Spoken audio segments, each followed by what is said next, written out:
Lesson today, I'm going to jump in and have a look at this free course that I run. You can jump into the link down in the description below and jump on. It's only a couple of clicks. It's a course that I'd put together because I noticed that when trying to teach people about grammar in Te Reo Māori, they didn't have a good grasp on grammar in English, which made it really difficult to try and understand grammar contextually between the two languages.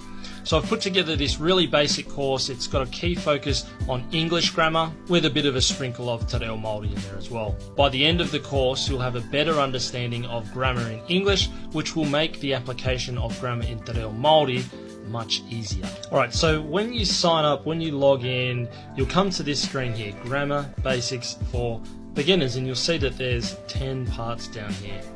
10 parts down the bottom. So we can click on Start Course and it will take you to this section here, and it's a video course.